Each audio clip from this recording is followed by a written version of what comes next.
Olá! Já parou para pensar no que realmente acontece quando uma criança está brincando?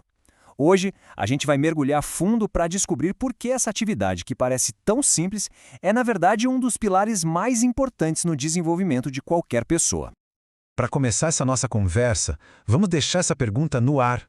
Ela vai guiar nossa exploração pelo incrível mundo do brincar. E olha que interessante, a resposta para essa pergunta começa num lugar que talvez a gente não espere, na lei. Antes de mais nada, é super importante entender que brincar não é só um passatempo, sabe? É um direito, e um direito protegido por lei. Pois é, lá em 1959, a Declaração Universal dos Direitos da Criança já dizia isso com todas as letras. Esse foi um marco que estabeleceu, basicamente, que a sociedade e os governos têm o dever de garantir que toda criança possa brincar. E aqui no Brasil, essa proteção foi reforçada. O nosso Estatuto da Criança e do Adolescente, o ECA, vai além. Ele coloca o brincar como parte essencial da liberdade. Ou seja, brincar é tão fundamental quanto outros direitos que a gente considera básicos. E não para por aí. Uma lei mais recente, o Marco Legal da Primeira Infância, bateu o martelo. O Estado tem sim a responsabilidade de criar oportunidades para as crianças brincarem. Isso coloca o brincar no mesmo nível de prioridade que saúde e educação. É coisa séria. Ok, agora que a gente já entendeu essa base legal, vamos para a ciência por trás de tudo isso. 4 mentes brilhantes nos deram chaves diferentes para decodificar a magia que acontece quando uma criança está totalmente entregue a uma brincadeira. O primeiro desses gigantes é Henry Wallon. Para ele, o brincar é uma jornada fascinante.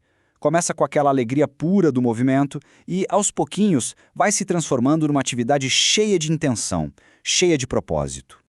Para entender melhor, vamos imaginar o Léo. No comecinho, ele só empilha blocos de qualquer jeito, se divertindo com as cores, com o barulho que eles fazem quando caem. Mas, de repente, algo muda. Ele começa a querer construir a torre mais alta que conseguir. Agora, ele não está só se divertindo. Ele está planejando, testando o equilíbrio, a física. A brincadeira virou um projeto. Essa é a teoria de Wallon em ação. Agora, vamos para o nome bem famoso, Sigmund Freud. Ele nos mostrou que o brincar é uma ferramenta poderosíssima para a criança processar o mundo real, sabe? É um jeito de lidar com os medos e realizar desejos num espaço seguro. Pensa na Maia.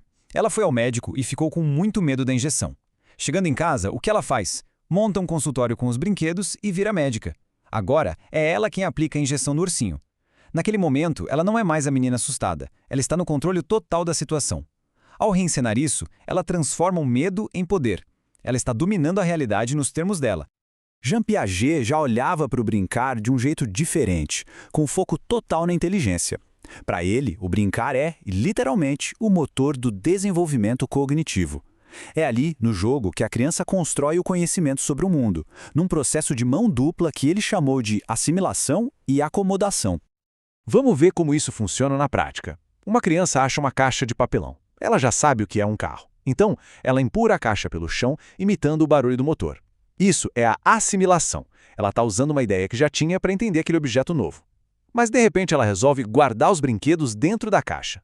Opa, agora ela precisa mudar a ideia que tinha sobre o que uma caixa pode ser. Isso é a acomodação. É nesse balanço entre usar o que já sabe e criar novas ideias que a inteligência se expande. E por último, mas não menos importante, temos Lev Vygotsky. Ele viu brincar como o solo fértil onde as formas mais complexas de pensamento começam a brotar. É na brincadeira que tudo começa. O ponto central aqui é que o faz de conta é um grande ensaio para o pensamento abstrato. Quando duas crianças brincam de lojinha e usam uma folha como se fosse dinheiro, elas estão dando um significado novo para um objeto. E essa capacidade de criar símbolos, exatamente a mesma que, lá na frente, vai permitir que elas entendam que a letra A representa um som ou que o número 5 representa uma quantidade. É genial! Bom, depois de ver todas essas teorias, vamos entender como a brincadeira vai se transformando com o tempo. Porque assim como a gente cresce, o jeito de brincar também cresce e evolui em fases bem claras.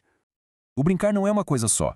Ele passa por estágios, cada um mais complexo que o outro, acompanhando de pertinho o desenvolvimento da criança. Vamos acompanhar essa jornada.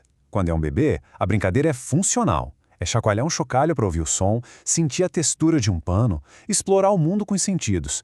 Lá pelos 2, 3 anos, entra em cena o jogo simbólico. Uma banana vira um telefone, um lençol se transforma numa capa de super-herói. É a imaginação a 1000. Com uns 7 anos, o interesse muda para jogos com regras simples, tipo pega-pega, esconde-esconde. Aqui, se aprende a cooperar, a negociar, a seguir combinados. E, finalmente, na pré-adolescência, vêm os jogos de regras complexas, como xadrez ou jogos de estratégia que exigem planejamento e pensamento lógico.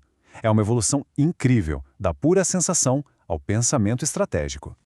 Agora, vamos ver como essa ferramenta tão poderosa é usada em dois ambientes bem diferentes, mas super importantes: o consultório e a sala de aula. Olha só que interessante. No ambiente clínico, o brincar ajuda a criança a expressar o que não consegue dizer com palavras, a se curar. Já na escola, o brincar é um motor do aprendizado e do crescimento. Num consultório, o brincar é uma linguagem. O terapeuta observa a criança brincando para entender o que ela está sentindo. A caixa de areia, os bonecos, os desenhos, tudo isso vira uma janela para o mundo interno da criança. É através daí que o profissional consegue ajudá-la a entender seus conflitos e a encontrar novas formas de lidar com as emoções. Já na sala de aula, o brincar é o que dá vida ao conteúdo. É muito mais fácil, por exemplo, entender frações dividindo uma pizza de brinquedo do que só olhando números no quadro. Ou aprender sobre geografia numa caça ao tesouro pelo pátio. O brincar transforma ideias abstratas em experiências concretas e divertidas. E isso cria memórias que fazem o conhecimento ficar para sempre. No fim das contas, o que fica é que cada faz de conta, cada corrida no parque, cada jogo, tudo isso é uma parte fundamental da jornada de ser humano. O que nos leva a uma reflexão final. Se brincar é o trabalho da infância, será que nós, como sociedade, estamos oferecendo as ferramentas e, principalmente, o tempo necessário para que esse trabalho seja bem feito?